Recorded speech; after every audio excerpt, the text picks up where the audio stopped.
Good evening and welcome to California Today. I'm David Lam. Let's take a look at today's stories. State leaders are proposing to mandate boosters across the health, education, and government industries. State officials also updated statewide masking guidelines. And a judge made a ruling in a legal battle over San Diego school district's vaccine mandates. Elon Musk said he sold enough Tesla stock to reach his liquidation goal. He also criticizes California's overtaxation. The University of California system announced a booster mandate for all students and staff. The governor also mandated booster shots for healthcare workers amid rising Omicron cases. Here's NTD's Eileen Ang with more. On Monday, Governor Gavin Newsom announced extended hours at testing sites and free at-home test kits for every K-12 student returning to public school. And so we'll be sending out, we are ordering 6 million tests, no charge. And we're going to be sending those out to our partners all up and down the state to allow for priority access for at least 1 to 2 tests before our kids come back into school, so they have access to antigen tests and or PCR tests, but primarily antigen tests, so that they can get those results back quickly.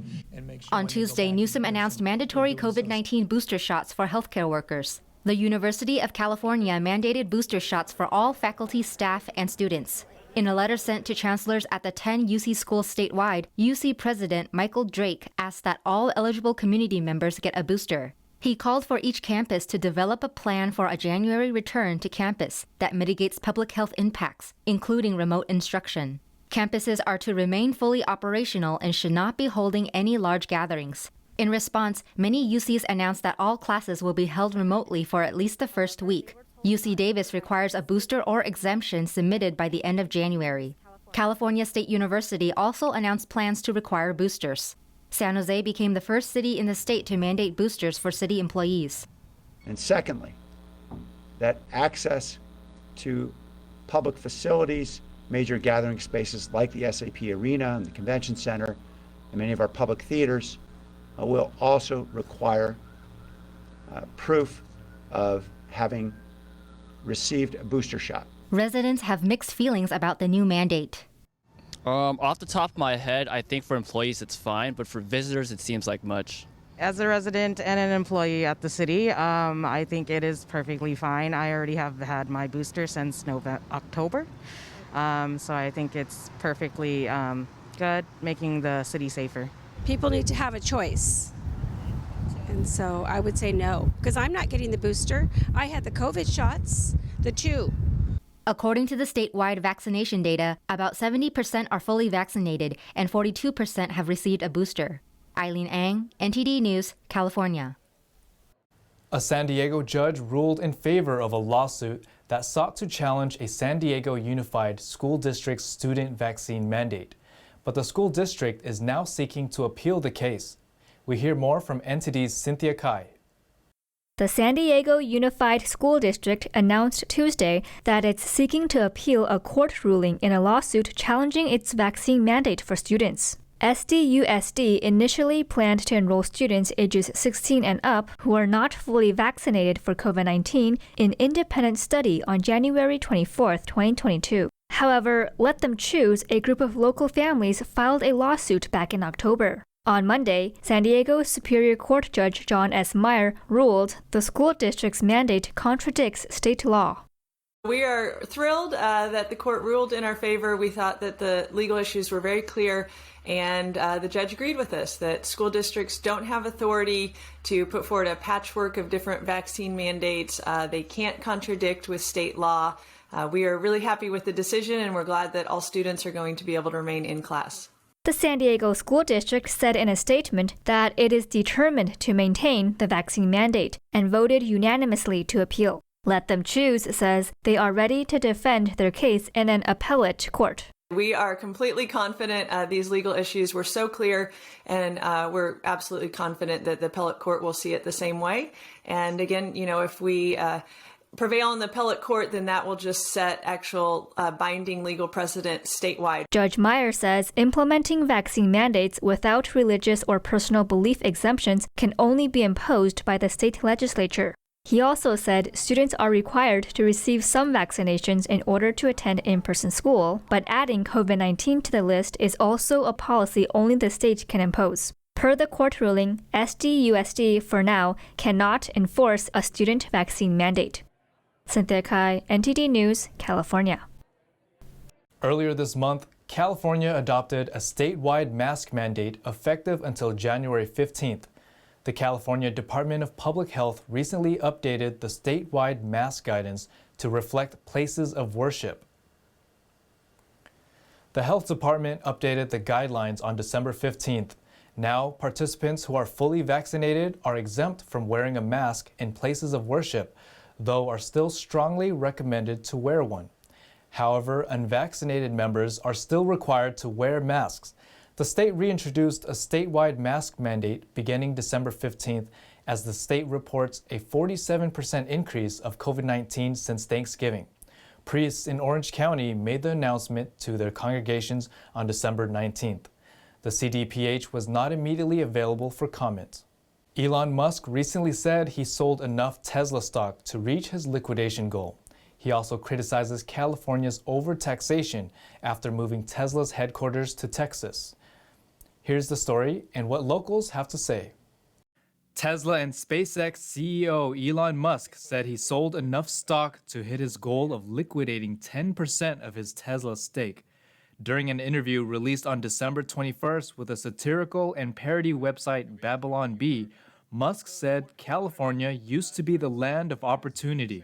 Becoming more so the land of sort of overregulation, over-litigation, over-taxation.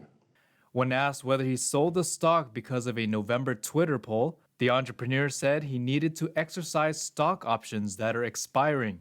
As of Tuesday, he sold 13.5 million shares, about 8 million of which were to pay taxes. Locals in Silicon Valley shared their comments. Although I'm in favor of taxing the rich, there has to be a limit because you tax the rich too much, they'll move to another country or another state. And then you lose out on all the tax revenue. So you pay the environment, plus we have a clean environment here. So yeah, I don't mind paying more tax so I can live in a higher standard environment. We got a benefit of that. So that way I'd say maybe the tax is a little high, but we pay for paradise here. So. Musk said on Sunday that he will pay over $11 billion in taxes this year. David Lamb, NTD News, California. Police announced they have arrested 2 suspects involved in the shooting of a Cron 4 security guard in November. Police are still searching for a 3rd suspect. The Oakland Police Department announced Wednesday they arrested 2 suspects in connection to the shooting and killing of former police officer Kevin Nishida, a Cron 4 security guard, on November 24th. Have made 2 arrests in that case. We are, again, continuing to investigate the case and work with the District Attorney's Office on charging. We feel strongly that we've identified a 3rd suspect as well that we are seeking right now with the help of our law enforcement partners, but we are closing in on this investigation. Armstrong said there was an identified white Acura connected to the shooting. The car's owner has been arrested, but details of the person were not disclosed. The news crew was covering a retail theft story in Oakland when someone shot him while trying to steal their camera equipment. Nishida was taken to a hospital but died 3 days later. He was also a former Bay Area police officer. His memorial was held on December 9th in San Jose. A body was discovered on public transit tracks in San Francisco on Tuesday, causing major delays for evening rush hour riders. NTD's Jason Blair has more. In San Francisco, a body was discovered on the tracks of Bay Area Rapid Transit, also known as BART, on Tuesday evening. The discovery caused delays during rush hour for BART as well as Muni, San Francisco's public transit system. The Civic Center BART and Muni station was closed for an hour and a half to investigate the situation. Around 4:40 p.m., BART tweeted that there is a major delay in all directions between Powell Street and Civic Center due to a major medical emergency. Civic Center station is currently closed. BART spokesman Jim Allison told the SF Chronicle that the discovered body appears to be an unattended death and not related in any way to a collision with a train. So far, no further information has been released. Just before 6:30 p.m., BART and Muni began regular service again at Civic Center Station, asking riders to expect some residual delays as things return to normal. Jason Blair, NTD News, San Francisco. Some parts of the state can expect a white Christmas this weekend, while others may see some wet days ahead. Weather forecasters predict lots of rain and snow in many parts of the state. The National Weather Service says rain is expected this week around the Bay Area. People may see periods of light to moderate rainfall throughout the week, ranging anywhere from 1.5 inches to 4 inches. Big Sur is predicted to receive the most rain, around 4 to 6 inches. Weather officials say rain could cause minor flooding in low-lying areas and spots with poor drainage. They advise people to be prepared for slick roads and to drive safe. Over in the Sierra Mountains, several feet of snow is expected this week and into the weekend. The Weather Service advises travelers heading to the mountains for the weekend that before noon is the best time for traveling in the Sierra. The heaviest snow is expected from Friday through Monday. As of today, the Weather Service has not issued any statewide weather alerts. The Sierra and Lake Tahoe areas have active winter storm warnings. Now to NTD's Thomas Christian for our sports roundup.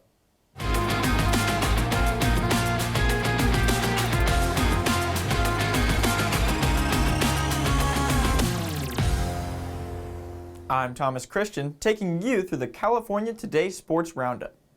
An autopsy revealed unusually severe brain disease in the frontal lobe of the former NFL player accused of fatally shooting 6 people in Rock Hill, South Carolina, before killing himself in April, authorities announced Tuesday. The 20 years Phillip Adams spent playing football definitely gave rise to a diagnosis of stage 2 chronic traumatic encephalopathy, said Dr. Ann McKee, who examined his brain.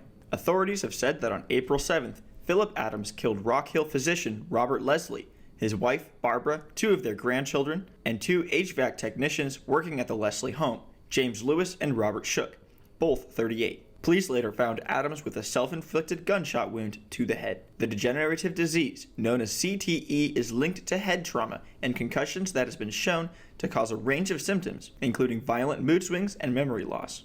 There were inklings that he was developing clear behavioral and cognitive issues.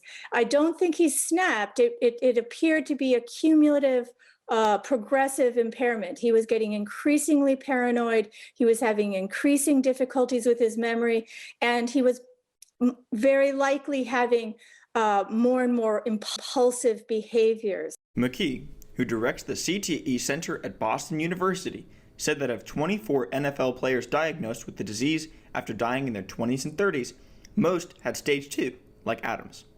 The disease has 4 stages, with stage 4 being the most severe and usually associated with dementia. The second stage is associated with progressive cognitive and behavioral abnormalities, such as aggression, impulsivity, explosivity, depression, paranoia, anxiety, poor executive function, and memory loss, McKee said.